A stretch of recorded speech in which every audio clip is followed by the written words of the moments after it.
मन्नतपूर्तीचा गणपती बघायला आम्ही लाईनमध्ये लागलोच होतो, तर माझी फ्रेंड स्वाती तिची तुटली चप्पल. तर माझ्या मनात अशी शंका आली आणि मी तिला बोलले, की कदाचित असं होऊ शकते, की गणपती बाप्पाची इच्छा असेल, की तू बिना चपलेची माझे दर्शन घ्यायला यावं म्हणून, म्हणून तुझी चप्पल तुटली असेल आणि माझ्या होमध्ये सर्वांनी हामी भरली आणि तिची मजा घेतली आणि ती खरंच बिना चपलेनी मग दर्शन घ्यायला आली.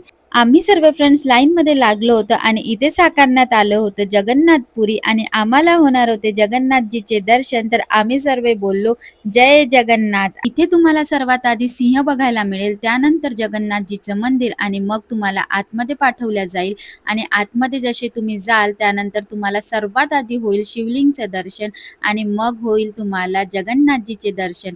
जगन्नाथजीचे दर्शन घेऊन मन एकदम प्रसन्न झालं आणि असं वाटलं मला, की खरंच मी जगन्नाथपुरीतच पोहोचले. तसं तर मला खूप इच्छा आहे जगन्नाथपुरीला जायची आणि मी खरंच लवकरच जाईल जगन्नाथपुरीला. पण आज तर मला जगन्नाथजीचे दर्शन इथेच झाले, त्यामुळे माझं मन एकदम प्रसन्न झालं. मग आम्ही तिथनं समोर निघालो. समोर निघाल्यावर आम्हाला झाले महालक्ष्मीजीचे दर्शन आणि आता होणार होते आम्हाला मन्नतपूर्ती गणेशाचे दर्शन. यांचे डोळे बघा किती सुंदर ना. आणि मी तुम्हाला सांगते, जर तुम्ही मन्नतपूर्तीला नसेल आले तर या आणि जगन्नाथजीचे दर्शन घ्या. अनुभव खूप सुंदर आहे हा. आम्ही रात्रीचे 1 वाजता कोणत्या हॉरर थीम गणेश पंडालमध्ये गेलो होतो, हे मी तुम्हाला नेक्स्ट व्लॉगमध्ये दाखवेल, म्हणून तुम्ही नेक्स्ट व्लॉग नक्की बघा. तेव्हापर्यंत आता बाय.